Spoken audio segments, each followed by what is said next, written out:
Hello everyone, welcome back to our channel.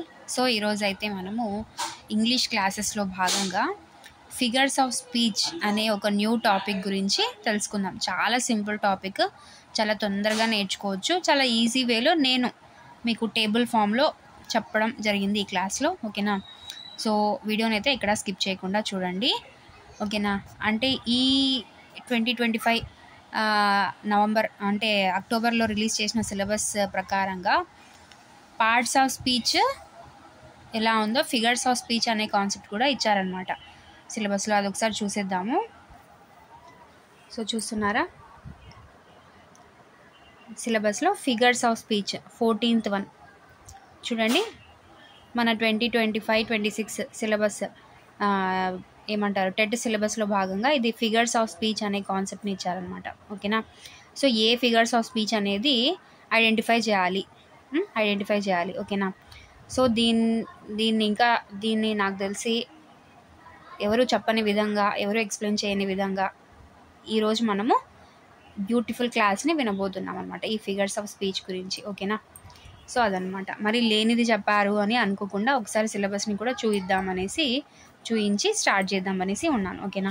Already మన క్లాసెస్లో parts of speech అనే concept అయిపోయింది. మొత్తం 8 పార్ట్స్ ఆఫ్ స్పీచ్, 8 వీడియోస్. అంటే ఒక్కొక్క పార్ట్స్ ఆఫ్ స్పీచ్కి నౌన్కి ఒక వీడియో, ప్రొనౌన్కి ఒక వీడియో, చాలా ఈజీగా విత్ ఎగ్జాంపుల్స్ నేర్చుకునేలాగా నేను అన్ని టాపిక్స్ కవర్ చేసేసాను. ఒకసారి మీరు ఈ ఛానల్ ప్లేలిస్ట్లోకి వెళ్ళేసి ఇంగ్లీష్లో ఒకసారి ఆ వీడియోస్ అన్నీ చూసేసి మీకు యూస్ఫుల్ కంటెంటే ఉంటుంది. ఓకేనా? Yes. So first of all కొత్త కాన్సెప్ట్ అనేసి భయపడొద్దండి. చాలా సింపుల్ కాన్సెప్ట్ అనమాట. ఆల్రెడీ మనకు తెలుగు గ్రామర్లో తెలిసిన టాపిక్ లానే ఉంటుందన్నమాట ఇది. ఓకేనా?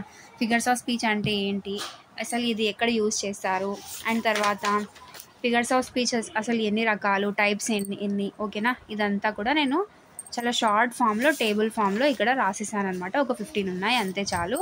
మన ఎగ్జామ్లో ఏవి ఇంపార్టెంట్లో కూడా చెప్తాను నేను లాస్ట్కి. ఓకేనా? వీడియో మాత్రం ఒక 10 minutes ఉంటుంది అంతే. తప్పకుండా మీరు స్కిప్ చేయకుండా చూసేయండి. ఓకేనా? ఫిగర్స్ ఆఫ్ స్పీచ్ అంటే ఏంటి అంటే, a figure of speech is a word or phrase that is used in a non literal or imaginative way to create a particular effect or image in the reader's or listener's mind. ఓకేనా? అంటే ఇమాజినేషన్గా, లేదంటే కొంచెం ఎఫెక్టివ్గా impression కోసం చెప్పడానికి, readers మైండ్ని attract చేసే విధంగా, లేదంటే రీడర్స్ చదివే వాళ్ళు, లేదంటే లిజనర్స్ అంటే వినే వాళ్ళకు అట్రాక్టివ్ వర్డ్స్ని యూజ్ చేసి, లేదంటే ఫ్రేజెస్ని యూజ్ చేసి మాట్లాడడమే లేదా చెప్పడమే ఈ ఫిగర్స్ ఆఫ్ స్పీచ్ అనమాట. ఓకేనా? A figure of speech is a special way of using words to give them a meaning beyond their normal or literal sense. ఓకేనా? అంటే ఉన్న లిటరల్ సెన్స్ కంటే కూడా ఇంకొంచెం స్పెషల్ వేలో, కొంచెం మీనింగ్ఫుల్గా, వాళ్ళ నార్మల్ మీనింగ్ కంటే కూడా కొంచెం స్పెషల్ వేలో ఉండేటట్లు రాసేదే ఇది ఫిగర్స్ ఆఫ్ స్పీచ్ అనమాట. ఓకేనా? They make language more beautiful, emotional and expressive, often used in poetry, literature and everyday speech. So ఇది ఎందుకు ఇది వాడాలి అనే క్వశ్చన్ వేసుకుంటే, మనము అది ఎందుకు వాడాలంటే మన లాంగ్వేజ్ని, మనం మాట్లాడే లాంగ్వేజ్ని అంటే ఇంగ్లీష్ని ఇంకా మోర్ బ్యూటిఫుల్గా చేసేలాగా యూజ్ అవుతుంది. అండ్ ఎమోషనల్గా, ఎక్స్ప్రెసివ్గా చెప్పడానికి. ఓకేనా? ఎమోషనల్ వేని ఎక్స్ప్రెస్ చేయడానికి ఇది ఫిగర్స్ ఆఫ్ స్పీచ్ అనేది యూజ్ అవుతుంది. ఓకేనా? ఆఫెన్ యూజ్డ్ ఇన్ పోయట్రీలో చాలా యూజ్ చేస్తారు దీన్ని, అండ్ లిటరేచర్ అంటే ఇంగ్లీష్ సాహిత్యంలో, అండ్ ఎవ్రీడే స్పీచ్ మనం రొటీన్గా మాట్లాడే భాషలో కూడా దీన్ని యూజ్ చేయడం వల్ల మన లాంగ్వేజ్ ఏమవుతుంది, మోర్ ఎఫెక్టివ్గా అనిపిస్తుంది, మోర్ ఎమోషనల్గా. అంటే ఎక్కడ ఏది ఏమంటారు, భాషలో ఎక్కడ మనకు మంచి ఫీల్ రావాలో అక్కడ మంచి ఫీల్ వస్తుంది, ఎమోషనల్గా చెప్పడానికి యూజ్ అవుతుంది, మోర్ బ్యూటిఫుల్గా కూడా అనిపిస్తుంది అనమాట ఇది. ఓకేనా? These are used to make writing more vivid and powerful. అంటే ఏదైనా మనం రాసేటప్పుడు ఈ ఫిగర్స్ ఆఫ్ స్పీచ్ని ఎందుకు యూజ్ చేస్తామంటే, to make more vivid and powerful. అంటే ఆ స్పీచ్ని ఇంకొంచెం రసవత్తరంగా అంటాం కదా, అంటే నిజంగానే మన కళ్ళ ముందు కనిపించేంతలాగా రాయడానికి ఇది యూజ్ అవుతుంది. Create emotional impact. So emotional థింగ్స్ని కూడా కన్వే చేయడానికి అంటే తెలియజేయడానికి చాలా ఇంపాక్ట్ఫుల్గా ఈ ఫిగర్స్ ఆఫ్ స్పీచ్ యూజ్ అవుతుందన్నమాట. Compare or exaggerate ideas for emphasis. ఓకేనా, compare or exaggerate ideas for emphasis అంటే ఏంటి, ఏదన్నా విషయాన్ని లేదంటే ఏదైనా థింగ్ని వస్తువుని కంపేర్ చేయడానికి లేదంటే ఎవరినైనా కంపేర్ చేయడానికి. ఎగ్జాగరేట్ అంటే స్ట్రాంగ్ ఇంప్రెషన్ అనమాట, అంటే ఇంకా పవర్ఫుల్గా స్ట్రాంగ్గా చెప్పడానికి ఐడియాస్ని. సో ఇది యూజ్ అవుతుందన్నమాట.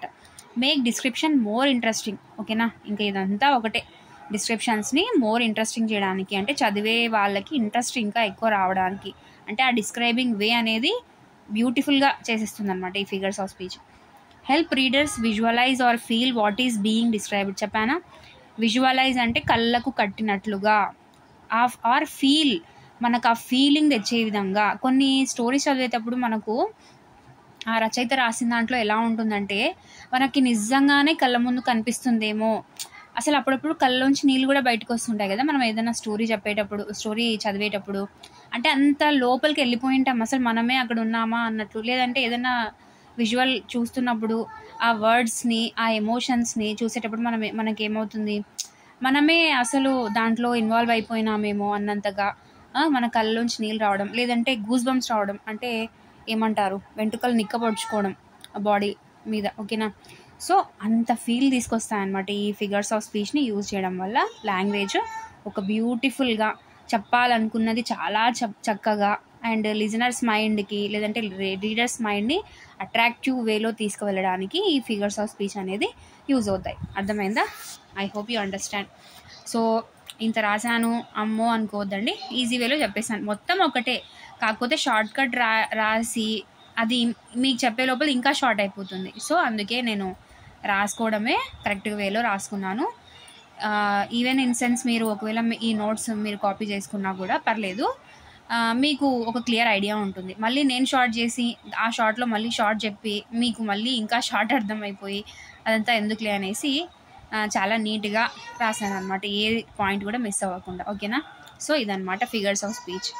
ఇప్పుడు ఇది ఎందుకు ఎలా యూజ్ చేయాలి అనేది అర్థమైతే ఆ ఫిగర్స్ ఆఫ్ స్పీచ్ని మనం ఈజీగా ఒక్కొక్క టైప్ని ఈజీగా అర్థం చేసుకోగలుగుతాం. ఓకేనా, సో చూడండి types of figures of speech. ఓకేనా, ఎన్ని టైప్స్ ఉన్నాయో 15 టైప్స్ ఉన్నాయి కదా, చూసిద్దాం ఒక్కొక్క టైప్ని. చాలా ఈజీగా చెప్పేస్తాను. ఓకేనా, ఫస్ట్ సిమిలీ. ఫస్ట్ టైప్ వచ్చేసి సిమిలీ అంటే అసలు అది ఎలా ఫంక్షన్ చేస్తుంది, ఏం యూజ్ దాంది అంటే compare using like or as. ఓకేనా, రెండు వస్తువుల మధ్య కంపారిజన్ని చెప్పడానికి లైక్ లేదా యాజ్ అనే వర్డ్స్ని యూజ్ చేసి ఈ సిమిలీ ఉంటుందన్నమాట. Her face is like the moon. తన ఫేస్ చంద్రుడిలాగా చంద్రబింబం లాగా ఉంది అంటామా, సో దానికి లైక్ అని యూజ్ చేస్తామనుకో అది సిమిలీ అయిపోతుంది. ఓకేనా, he fat like a lion in the battle. తను సింహంలాగా యుద్ధంలో పోరాడాడు అని చెప్పడానికి లైక్. సింపుల్గా చూడండి, ఇక్కడ లైక్ వచ్చింది, 2 ఎగ్జాంపుల్స్ తీసుకున్నాను ప్రతి దానికి నేను. లైక్ వచ్చింది అనుకో, సిమిలీ అంటే సిమిలర్ అని గుర్తుపెట్టుకోండి. సిమిలీ అంటే సిమిలర్ని యూజ్ చేయకూడదని ఇక్కడ సిమిలీ అని యూజ్ చేశారు. సిమిలీ అంటే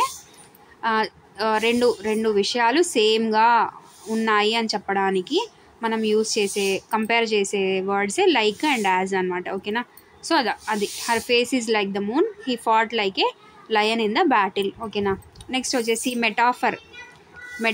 ఓకేనా, డైరెక్ట్ కంపారిజన్. ఇంకా గీకులు ఉండవు, డైరెక్ట్ కంపారిజనే ఇంకా. ఓకేనా, direct comparison. Life is a journey. Life is like A journey అంటే సిమిలీ అయిపోతుంది. లైఫ్ ఈజ్ ఎ జర్నీ, డైరెక్ట్గా లైఫ్నే ఒక జర్నీ. లైఫ్ అనేది జర్నీ అనేది డిఫరెంట్ కాదమ్మా. లైఫే జర్నీ అంటే జీవితం అనేది ప్రయాణం లాంటిది అని కంపేర్ చేసి లైక్ ఏ జర్నీ అన్నామంటే అది సిమిలీ అయిపోతుంది. ఓకేనా, లైఫ్ ఈజ్ ఎ జర్నీ డైరెక్ట్గా, లైఫ్కి జర్నీకి తేడా లేదు, లైఫే జర్నీ అంటున్నాం. ఓకేనా, సో అది డైరెక్ట్ కంపారిజన్ మెటాఫర్ అనమాట. ఇంకొక ఎగ్జాంపుల్ చూడండి, time is a thief that steals our moments. Time అనేది దొంగ, మన మూమెంట్స్ అన్నిటినీ దోచేసుకుంటుంది అని చెప్తున్నారు ఇక్కడ. Time is like a thief అన్నామనుకో అదేమవుతుంది, సిమిలీ అయిపోతుంది. ఓకేనా, డైరెక్ట్ కంపారిజన్.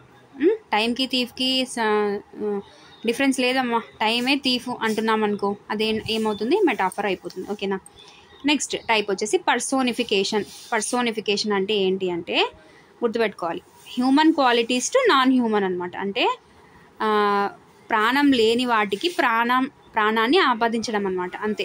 పర్సోనిఫికేషన్ అంటేనా, అంటే ఏంటి, ప్రాణం లేని వాటికి ప్రాణాన్ని ఆపాదించడం అనమాట. సో ఇక్కడ చూడండి, the stars danced. The stars danced. Stars ఎక్కడైనా డ్యాన్స్ చేస్తాయా? చేయవు, కానీ డ్యాన్స్ చేస్తాయి అని అంటున్నాము ఇక్కడ.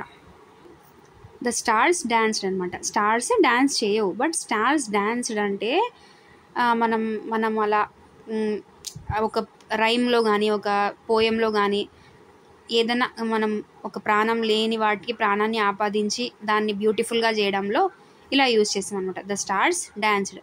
The sun smiled down on us. అంటే సూర్యుడు మన వైపు చూసి నవ్వుతున్నాడు అన్నట్లు. The sun smile.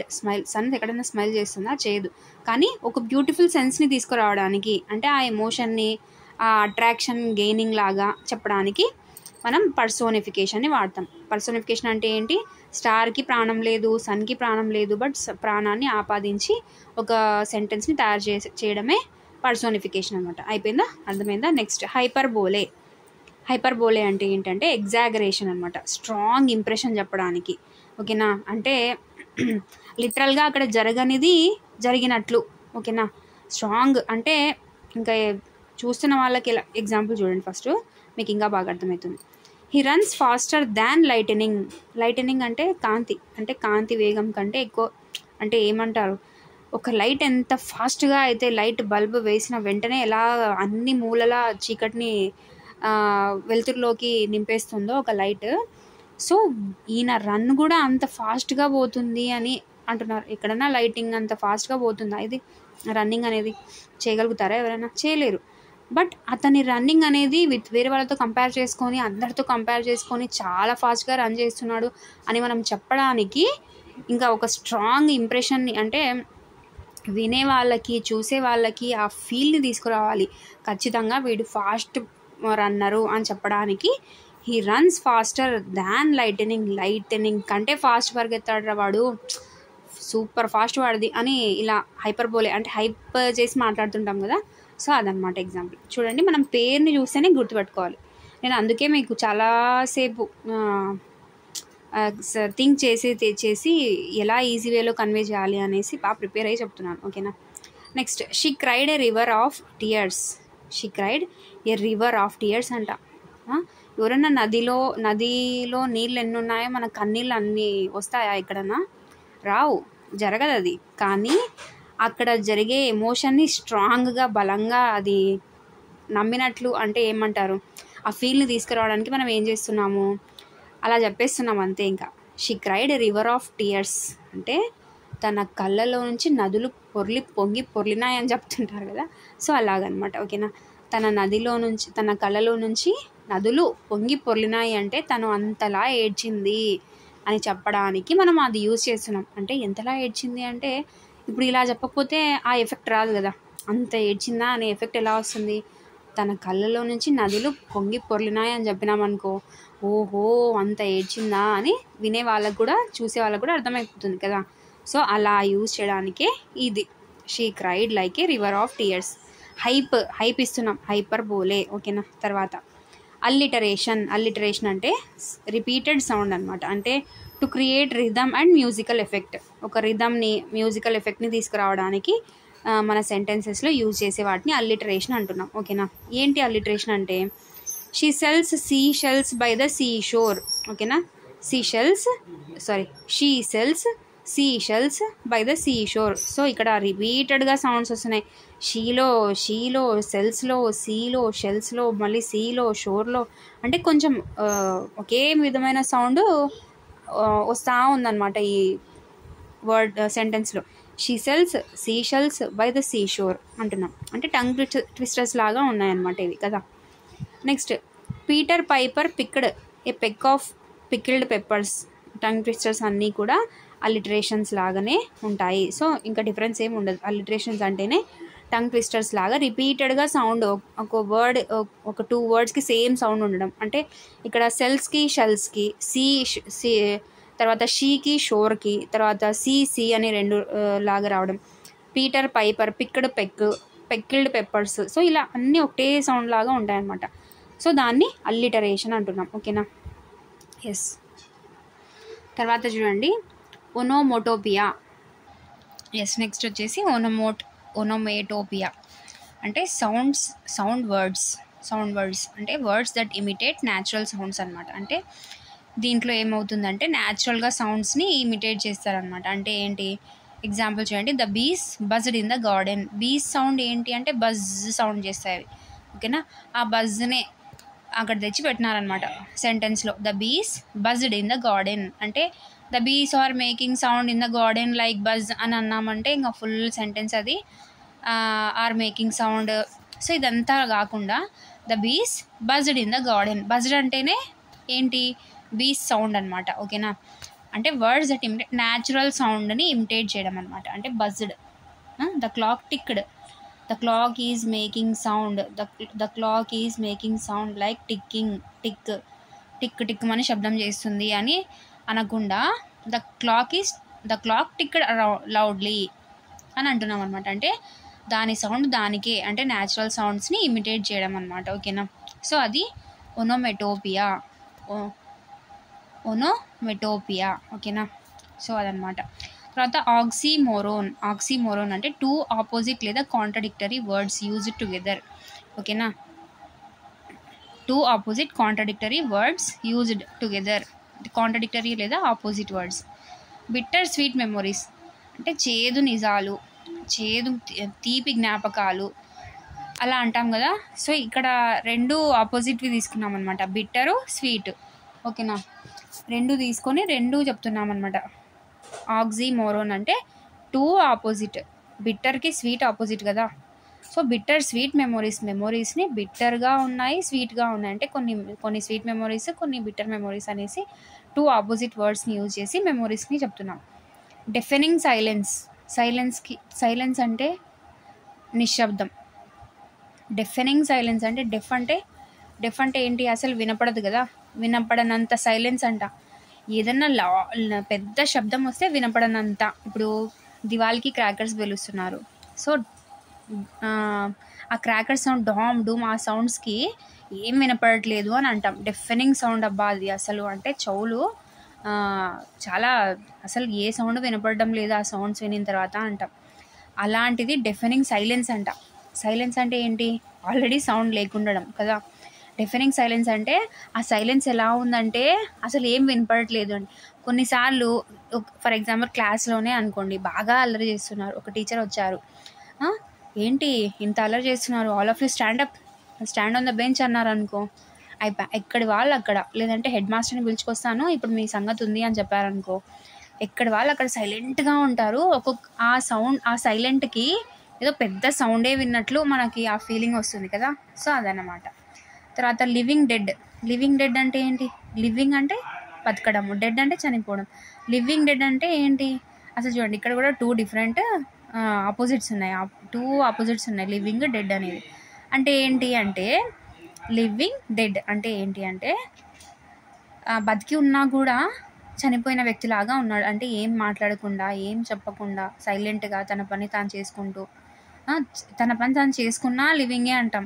అసలు ఏమీ చేయకుండా, ఏమీ లేకుండా, అంటే ఒక చనిపోయిన వ్యక్తి ఎలాగైతే బతుకుతాడో, ఎలాగైతే ఉంటాడో అలా ఒక బ్రతకడం అనమాట. అది లివింగ్ డెడ్ అంటే. ఓకేనా. అంటే బతుకున్నాడు కానీ చనిపోయిన వ్యక్తిలాగా ఉన్నాడు అని.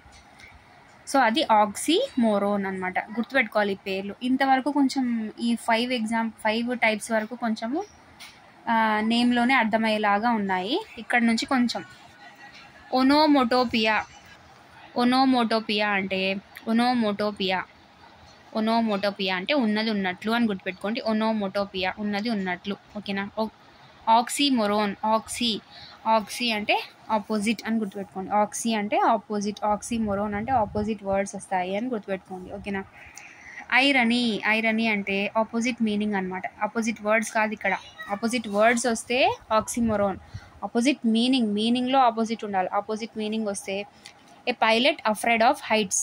ఎక్కడన్నా పైలట్ హైట్కి భయపడతాడా, భయపడాడు కదా. కానీ ఇక్కడ ఆపోజిట్ మీనింగ్లో ఆపోజిట్ ఉంటుందన్నమాట. అంటే భయపడడు అని చెప్పడానికి ఇలా కావాలని ఇలా చెప్తామన్నమాట.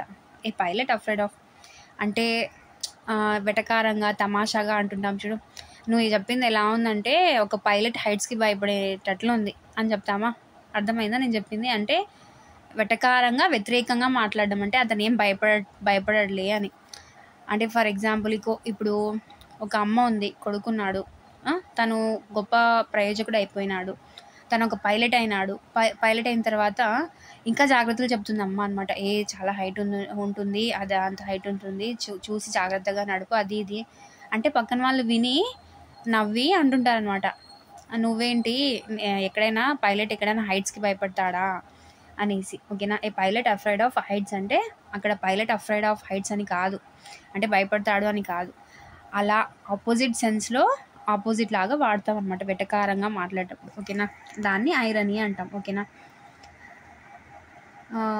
ఏ fire station burns down.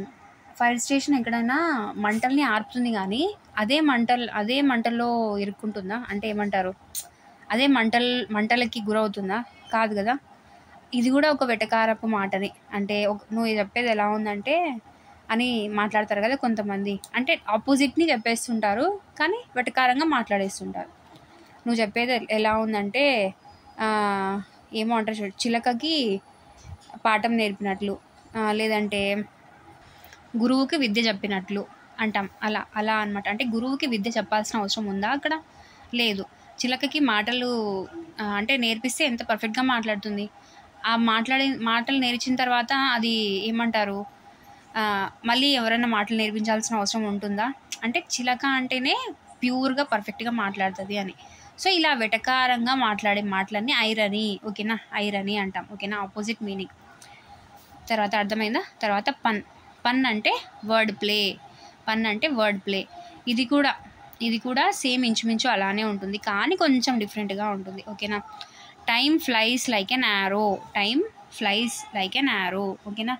Time ఎలా ఎగిరిపోయిందంటే ఒక బాణం వదిలేస్తే టక్కుమని అలా వెళ్ళిపోతుందా, అలా వెళ్ళిపోయింది అంటాం. నిజంగా అంటే టైం అలా వెళ్ళిపోదు కదా. సో అంటే పదాలతో ఆడుకున్నట్లు ఉంటుందన్నమాట దీంట్లో. Time flies like an arrow. Time flies like an arrow. ఓకేనా? అదనమాట. తర్వాత I use to be a baker but I couldn't make enough dough. ఓకేనా? అంటే ఒక వర్డ్ ప్లే, సంథింగ్ ఆ సెంటెన్స్లో ఒక ఆట ఆడుకున్నట్లు ఉంటుందన్నమాట ఆ సెంటెన్స్ని. Time flies like an arrow. I use to be a baker అంటే నేను ఒక బేకర్ లాగా పనిచేశాను, అంటే బేకరీ షాప్లో ఒక బేకర్ లాగా పనిచేశాను. But I couldn't make enough dough అంటే నేను సరిపడినంత పిండిని కలపలేకపోయాను. అంటే దానికి మీనింగ్ తీసుకుంటే ఇంకా ఎగ్జాక్ట్ మీనింగ్ చెప్తే అది దానికి సూటబుల్ అవ్వదు, కొన్ని అలానే నేర్చుకోవాలి ఇంకా, అంతే తప్పదు. పన్ అంటే వర్డ్ ప్లే, అంటే సెంటెన్స్లో వర్డ్స్తో ఆడుకున్నట్లు. ఓకేనా? అది. తర్వాత మెటోనిమీ అంటే రిలేటెడ్ టర్మ్ అనమాట. టు సింప్లిఫై ఎక్స్ప్రెషన్ అనమాట. The pen is mightier than the sword. ఇక్కడ పెన్ అంటే ఒక వాక్యం, దాన్ ద స్వార్డ్ అంటే యుద్ధానికి బదులుగా ఇక్కడ అలా యూజ్ చేశారనమాట. అంటే ఒక మంచి మాట యుద్ధం కంటే మేలు. ఓకేనా? అని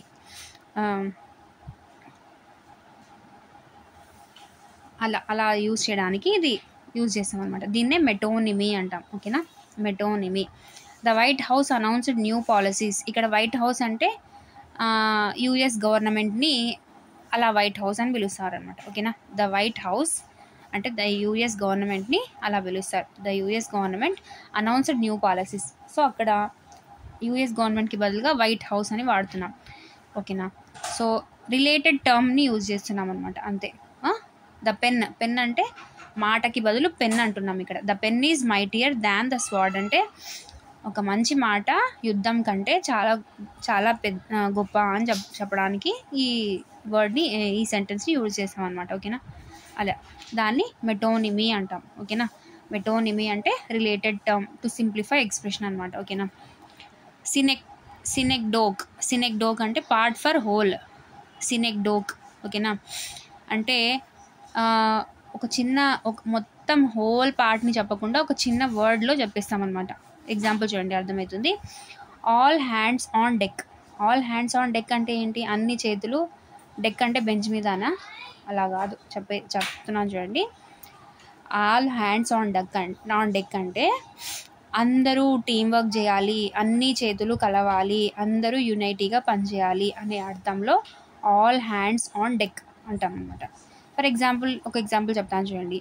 ఒక పెద్ద కంపెనీ రన్ అవుతుంది, రేపు ఒక పెద్ద ఇంపార్టెంట్ ప్రాజెక్ట్ ఉంది. సో అందరూ కలిసి పనిచేస్తే తప్ప ఆ ప్రాజెక్ట్ వర్కౌట్ అవ్వదు, సక్సెస్ అవ్వదు. సో ఆ కంపెనీ మేనేజర్ వచ్చి చెప్తున్నారనమాట అందరికీ, tomorrow it should be the work of all hands on deck. అంటే ప్రతి ఒక్కరూ టీం వర్క్ చేయాలి, అందరి చేతులు ప్రాజెక్ట్ వర్క్లో ఉండాలి అనేసి ఆ అర్థంలో ఆల్ హ్యాండ్స్ ఆన్ డెక్ అని వాడతామన్నమాట. ఓకేనా. ఎస్. తర్వాత ఇండియా వన్ ద మ్యాచ్ అంటే ఇండియా మ్యాచ్ని గెలిచింది అనా కాదు. ఇండియా అంటే ఇండియన్ టీమ్ అనమాట. క్రికెట్ ఆడుతున్నాం కదా ఇప్పుడు, క్రికెట్ టీమ్ మొత్తం, the Indian cricket team one the match అని చెప్పడానికి ఇండియా వన్ ద మ్యాచ్ అని అంటున్నాం సింపుల్గా. సో ఇండియా అంటే ఇక్కడ ఏంటి, ఆల్ ఇండియన్ టీమ్ అని అర్థం. ఇక్కడ all hands on the deck అంటే ఏంటి, ఆల్ టీమ్ వర్క్, అందరి చేతులు పనిచేయాలి అంటే అందరు టీం వర్క్ చేయాలి అని. దాన్నే సినెక్డోక్ అంటున్నాం, సినెక్డోక్. ఓకేనా. ఇవి కొంచెం ఫస్ట్ టైం చదువుతున్న వాళ్ళకి కొంచెం కన్ఫ్యూజింగ్గానే ఉంటాయి. ఒక 2-3 టైమ్స్ ప్రాక్టీస్ చేస్తే ఖచ్చితంగా గుర్తుంటుంది. ఒక మార్క్ పోగొట్టుకోకూడదు కదా మనం టెట్లో. సో ఒక మార్క్, ఇవన్నీ వింటే ఒక మార్క్ వస్తుంది. ఓకేనా. తర్వాత అపోస్ట్రోప్ అంటే అడ్రస్సింగ్ యాబ్సెంట్ థింగ్ అనమాట. అంటే అడ్రస్సింగ్ యాబ్సెంట్ థింగ్, ఒక యాబ్సెంట్ థింగ్ని అంటే లేని దాన్ని ఉన్నట్లు ఊహించుకొని మాట్లాడడం అనమాట. ఓ నేచర్ హీల్ మీ అంటే, ఓ నేచర్ అంటే ప్రకృతి, నన్ను హీల్ చెయ్యి అంటే తను చాలా కష్టంలో ఉన్నట్లు, అసలు ఎక్కడా రిలాక్సేషన్ లేనట్లు, అందరూ తనని హర్ట్ చేస్తున్నట్లు. ఓ నేచర్ హీల్ మీ అంటే నువ్వే నన్ను, హీల్ అంటే ఏంటి, కాపాడడం అంటే ఏంటి, తగ్గేలాగా చేయడం అంటే తన బాధను తగ్గేలాగా, హీల్ చేసేలాగా చేయడం అనమాట. ఓ నేచర్ హీల్ మీ అంటే ఈ ప్రకృతి వల్లనైనా నా బాధ తగ్గాలి అని ఓ నేచర్ హీల్ మీ అని అంటున్నాం అనమాట. అంటే అక్కడ నేచర్ ప్రజెంట్ లేదు, నేచర్ని మనం చూడలేము అసలు కదా. నేచర్ అంటే ఏంటి, ప్రకృతి కదా, దాంతో మాట్లాడలేము, దాన్ని చూడలేము. అంటే అది ఒక అంతే అది లివింగ్ థింగ్ కాదు కదా. సో కానీ దాన్ని మనం అడ్రస్ చేస్తున్నాం, ఓ నేచర్ హీల్ మీ అంటే ఈ ప్రకృతి వల్లనైనా నా బాధ తగ్గాలి అనేసి. ఓకేనా. O moon shine upon my dreams tonight. O moon అంటే పడుకున్నాము రాత్రి, చందమామని చూస్తున్నాము. సో సడన్గా మనకేమనిపించింది, చందమామ మన డ్రీమ్లోకి వచ్చేసి నా డ్రీమ్స్ అన్నీ, my dreams to night, shine upon my dreams to night అంటే ఏంటి, నా కలల్లో నువ్వు అంటే కరుణించు, నీ షైన్ అప్ ఉండాలి అనేసి చెప్పడం అనమాట. నా డ్రీమ్స్ మీద షైన్ అవ్వు అంటే నా కలలు సాకారం అవ్వాలి. O moon shine upon my dreams tonight, నేను రాత్రి కలగంటాను కదా, ఆ కలలకి నువ్వు షైన్ అపాన్ చెయ్యి అంటే ఏంటి, నా డ్రీమ్స్ మీద నీ షైనింగ్ ఉండనివ్వు అంటే ఏంటి, నిజమయ్యేలాగా చెయ్యి అనేసి ఆ మూన్ని మనం సంబోధించి మాట్లాడినట్లు, అంటే మూన్ని అడ్రస్ చేసి మాట్లాడుతున్నట్లు. ఓకేనా. ఎస్, ఇది అపోస్ట్రోప్ అనమాట. ఓకేనా. తర్వాత యాంటీథీసిస్ అనమాట. యాంటీథీసిస్ అంటే కాంట్రాస్టింగ్ ఐడియాస్ అనమాట. యాంటీ అంటే ఆపోజిట్ కదా, కాంట్రాస్ట్ అంటే కూడా ఆపోజిట్ ఐడియాస్ అనమాట. ఓకేనా. థీసిస్ అంటే ఏంటి, థీరీ అంటే ఏంటి, ఒకటి చెప్పడం అనమాట. ఓకేనా. సో యాంటీథీసిస్ అంటే కాంట్రాస్టింగ్ ఐడియాస్, థీరీ అంటే ఒక ఐడియా అని చెప్పడం కదా. Speech is silver but silence is gold. ఓకేనా. ఇక్కడ మనం అబ్జర్వ్ చేస్తే స్పీచ్ అనేది సైలెన్స్కి ఆపోజిట్ కదా. స్పీచ్ అంటే మాట్లాడడం, సైలెన్స్ అంటే మాట్లాడకుండా సైలెంట్గా ఉండడం. కానీ రెండింటిని ఒక ఐడియాలో చెప్తున్నాం అనమాట. స్పీచ్ ఈజ్ సిల్వర్, మాట్లాడితే వెండి అంటే సిల్వర్ అంటే వెండితో పోలుస్తున్నాం. బట్ సైలెన్స్ ఈజ్ గోల్డెన్ అంటే కొన్ని సందర్భాల్లో మౌనం మంచిది అని చెప్పడానికి ఇది యూజ్ చేస్తాం అనమాట. Speech is silver but silence is golden అంటే స్పీచ్ మాట్లాడితే సిల్వర్ లాగా, బట్ సైలెంట్గా ఉంటే గోల్డెన్ అంటే బంగారం అంతా. అంటే ఏంటి పోలుస్తున్నాం జస్ట్ అంతే. ఓకేనా. అలా ఆపోజిట్వి తీసుకొని పోలుస్తున్నాం అనమాట. ఓకేనా. Many are called, few chosen. ఇక్కడ మెనీ అంటే చాలామంది, ఫ్యూ అంటే కొద్ది మంది. సో రెండింటిని కంపేర్ చేసి రెండింటిని రెండు ఆపోజిట్ ఐడియాస్ని చెప్తున్నాం అనమాట. మెనీ ఆర్ కాల్డ్, చాలామందిని పిలిచారు. ఫ్యూ చూజెడ్, కొంతమందిని చూజ్ చేసుకున్నారు. అలా టూ కాంట్రాస్ట్ ఐడియాస్ని తీసుకోవడం అనమాట. దాన్నే యాంటీథీసిస్ అంటాం. Speech is silver but silence is golden, many are called, few chosen. ఓకేనా? అది. తర్వాత ట్రాన్స్ఫర్డ్ ఎపిథెట్. ట్రాన్స్ఫర్డ్ ఎపిథెట్ అంటే షిఫ్టెడ్ అడ్జెక్టివ్ అనమాట. ఓకేనా? సో ఇది కొంచెం టఫ్ ఏమన్నా ఉంది అంటే ఇదే. ఓకేనా? I spent A sleepless night. ఇక్కడ ఓన్లీ స్లీప్లెస్ నైట్ మాత్రమే చూస్తే స్లీప్లెస్ నైట్ అనేది అసలు ఉంటుందా? ఒక నైట్ ఎక్కడైనా స్లీప్లెస్గా ఉంటుందా? నైట్ ఉండదు. మనం ఉన్నాము. I spend A sleepless night, నాకు నిన్న రాత్రి అసలు నిద్ర పట్టలేదు అనే వాక్యంలో ఇలా వాడతాం అనమాట ఇంగ్లీష్లో. I spent A sleepless night అంటే నేను ఒక నిద్రలేని రాత్రిని గడిపాను అని చెప్పడానికి యూజ్ చేస్తాం. ఇక్కడ అడ్జెక్టివ్ ట్రాన్స్ఫర్ అయింది. అడ్జెక్టివ్ అంటే ఏంది? విశేషణం. Sleepless night, sleepless night. Sleepless night అనేది నైట్ని స్లీప్లెస్ చేస్తుంది ఇక్కడ. కానీ నిజంగా అంటే నైట్ స్లీప్లెస్ ఉండదు. ఏ రాత్రి కూడా స్లీప్లెస్ అనేది నైట్కి సంబంధించింది కాదు. స్లీప్లెస్ అంటే నిద్ర లేనిదనం. అంటే ఎవరికి సంబంధించినది? మనకి. ఐ అంటే చెప్పే వ్యక్తికి. I spend A sleepless night. ఇక్కడ నైట్కి స్లీప్లెస్ అనేది ఉండదు, మనకు ఉంటుంది స్లీప్లెస్. ఓకేనా? అది. She walked along the lonely road. ఓకేనా? తను ఒక లోన్లీ రోడ్ వెంట నడిచింది. అంటే లోన్లీ రోడ్ ఎక్కడైనా ఉంటుందా? ఉండదు, అస్సలు ఉండదు కదా. మనము రోడ్డు మీద ఒక్కరమే నడుస్తున్నాము. She walked along the lonely road అంటే తను ఒక్క రోడ్ మీద నడుస్తుంది, లేదంటే లోన్లీ అంటే ఎవ్వరు లేని రోడ్ మీద నడుస్తుంది అని కాదు అర్థం ఇక్కడ. ఎవరు తన పక్కన లేకుండా, ఎవరిని వద్దనుకొని తను మాత్రమే ఏకాంతంగా నడుస్తుంది రోడ్డు మీద. అంటే లోన్లీ రోడ్ అంటే మనం ఇప్పుడు ఎగ్జాంపుల్ చూడండి. ఇప్పుడు కరెక్ట్గా రీచ్ అవ్వడానికి నేను చాలా కష్టపడుతున్నాను. ఇప్పుడు ఫర్ ఎగ్జాంపుల్ బ్యూటిఫుల్ గర్ల్ అంటే ఇక్కడ మనకి ఏం అర్థం వస్తుంది? గర్ల్ బ్యూటిఫుల్గా ఉంది అనే అర్థం వస్తుంది కదా. బ్యూటిఫుల్ ఎవరికి సంబంధించింది? గర్ల్కి సంబంధించి బ్యూటిఫుల్ అని వాడుతున్నాం. ఓకేనా? ఇది యారో మార్క్. ఓకేనా? బ్యూటిఫుల్ అనేది గర్ల్కి సంబంధించి అని వాడుతున్నాం అనమాట. అలానే ఇక్కడ లోన్లీ రోడ్ అంటే రోడ్ లోన్లీగా ఉంది అని కాదు, అది డిఫరెన్స్. యాక్చువల్గా అడ్జెక్టివ్స్ని ఇలా వాడతాం. విశేషణాలని బ్యూటిఫుల్ గర్ల్ అని, అంటే అందమైన అమ్మాయి అని. సో లోన్లీ రోడ్ అంటే రోడ్ లోన్లీగా ఉందని ఎప్పటికీ మీనింగ్ రాదు. స్లీప్లెస్ నైట్ అన్నప్పుడు నైట్ స్లీప్లెస్గా ఉంది అని ఎప్పటికీ మీనింగ్ రాదు. అదే ఇక్కడ అడ్జెక్టివ్ షిఫ్ట్ అయిందనమాట ఇక్కడ. అంటే ఏంటి? నాకు సంబంధించి ఇది. ఐ స్పెండ్ స్లీప్లెస్ నైట్ అంటే స్లీప్లెస్ అనేది నాకు నిద్ర లేదు, నైట్కి కాదు. అది అర్థమైందా? సో తర్వాత లోన్లీ రోడ్ అంటే రోడ్డు లోన్లీగా లేదు, నేను ఏకాంతంగా నడిచాను అని చెప్పడానికి ఇది. సో ఇక్కడ అడ్జెక్టివ్ అనేది రోడ్డుకి లాగా ఇక్కడ ఉంది రాశారు, కానీ షిఫ్ట్ అవ్వాలి అది.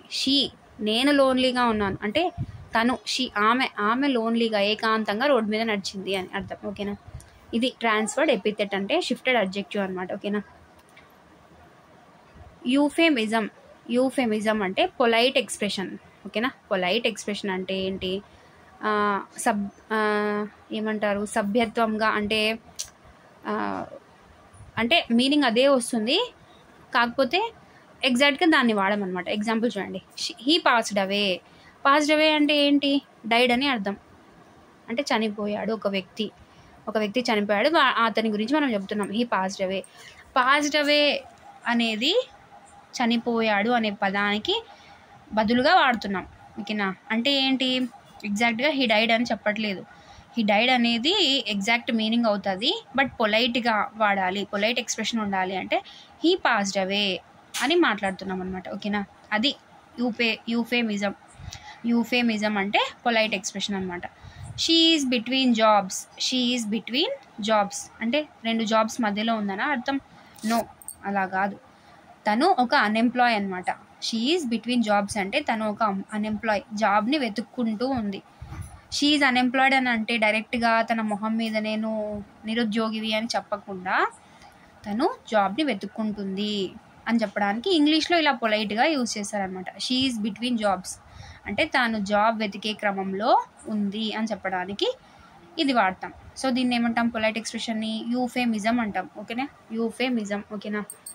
సో మీకు ఇంకా కొంచెం న్యూగా అనిపిస్తే ఇంకొకసారి మళ్ళీ క్లాస్ని రిపీట్ చేసుకొని చూడండి. సో ఇంతవరకు నాకు తెలిసి ఎవరు ఈ ఫిగర్స్ ఆఫ్ స్పీచ్ మీద క్లాస్ చెప్పి ఉండరని అనుకుంటున్నాను. ఇంత క్లారిటీగా, ఇంత ఈజీగా అర్థమయ్యేలాగా నాకు తెలిసి ఎవరు చెప్పలేదు. సో ఈ క్లాస్ని మీరు యూస్ఫుల్గా యూస్ చేసుకుంటారని అనుకుంటున్నాను. ఖచ్చితంగా ఒక మార్క్ అయితే వస్తుంది ఇవన్నీ పర్ఫెక్ట్గా ఉంటాయి. సో నేను మీకు లాస్ట్గా ఇంపార్టెంట్వి చెప్తానన్నాను కదా. సో ఇంతవరకు మన టెక్స్ట్ బుక్స్లో ఏవి ఇచ్చారు అంటే, ఇంతవరకు మనకు పరిచయం ఉండేవి ఏవి అంటే చెప్తాను చూడండి. ఒకసారి చూడండి. ఇవన్నీ కూడా సిమిలీ, మెటాఫర్, పర్సోనిఫికేషన్, హైపర్బోలే, అల్లిటరేషన్, ఫస్ట్ 5 అన్నీ కూడా మన టెక్స్ట్ బుక్స్లో ఉన్నాయి. Text books back side grammar ఉన్నాయి కదా. ఇంతకుముందు సిలబస్లో కూడా ఇంతకుముందు చదివిన వాళ్ళకైతే కొంచెం హైపర్బోలే, మెటాఫర్, సిమిలీ ఇవి చూస్తేనే కొంచెం ఇవా అని అర్థమై ఉంటుంది.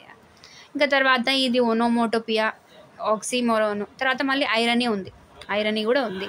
తర్వాత మెటోనిమీ, సినెక్టోడ్, ఇంకా ఇవన్నీ కూడా అంత ఇంపార్టెంట్ కాదు, అంటే టెక్స్ట్ బుక్స్లో ఇంతవరకు రాలేదన్నమాట. సో ఇది ఉంది మళ్ళీ యూఫేమిజం, పొలైట్ ఫామ్, తర్వాత ఇక్కడ ఇది ఉంది కానీ యూసేజ్ దీన్ని ఎక్కడా ఫిగర్స్ ఆఫ్ స్పీచ్ కింద చెప్పినట్టు టెక్స్ట్ బుక్స్లో అయితే ఇంకా లేదు. ఓకేనా. తర్వాత యాంటీథీసిస్. సో ఇవన్నీ మనం యూజ్ చేసేవే, కాకపోతే ఈ ఫిగర్స్ ఆఫ్ స్పీచ్ అనేది మనం ఇంకా దాంట్లో ఉన్నాయి అనేది మనకు తెలియదు అనమాట. ఓకేనా. సో ఇంపార్టెంట్వి ఇవి. ఓకేనా. So I hope you understand this class effectively. ఓకేనా. ఇంకా మన ఇంగ్లీష్ క్లాసెస్ చెప్పాను కదా, పార్ట్స్ ఆఫ్ స్పీచ్ ఒక్కొక్క దానికి వర్బ్ అయితే చాలా సూపర్గా ఎక్స్ప్లెయిన్ చేయడం జరిగింది. ఏది కూడా ఏ వర్బ్ని కూడా మిస్ చేయకుండా, transitive, intransitive, lexical verbs, modal verbs, auxiliary verbs, helping verbs, main verbs. So ఇవన్నీ కూడా మీకు థంబ్నెయిల్ చూస్తేనే నేను ఏం ఎక్స్ప్లెయిన్ చేశానో అన్నీ క్లియర్గా ఉన్నాయన్నమాట. ఓకేనా. సో ఒకసారి మీరు ప్లేలిస్ట్లోకి వెళ్ళేసి ఆ వీడియోస్ అన్ని ఒకసారి చెక్అవుట్ చేయండి. మీకు చాలా యూస్ఫుల్ కంటెంట్ ఉంటుంది, యూస్ఫుల్ ఇన్ఫర్మేషన్ ఉంటుంది. ఈ టెట్కి ఖచ్చితంగా యూజ్ అయ్యే ఇన్ఫర్మేషన్ అనమాట. ఓకేనా. అప్డేటెడ్, ఎప్పుడో పెట్టిన వీడియో కాదు, ఇప్పుడు ప్రజెంట్ ట్రెండింగ్లో ఉన్న కంటెంట్ అనమాట. ఓకేనా. అండ్ ఇంకా ఎవరైనా మన ఛానల్ని సబ్స్క్రైబ్ చేసుకోకపోతే ప్లీజ్ సబ్స్క్రైబ్ చేసుకోండి. ఫస్ట్ టైం చూస్తున్న వాళ్ళు ఖచ్చితంగా సబ్స్క్రైబ్ చేసుకోండి. ఒక లైక్ అయితే ఇచ్చేసేయండి. యూస్ఫుల్ కంటెంట్ అనిపిస్తే షేర్ చేయండి. అండ్ మీ వాల్యుబుల్ ఫీడ్బ్యాక్ని కంపల్సరీగా కామెంట్ బాక్స్లో తెలియజేయండి. ఓకేనా. Thank you for watching.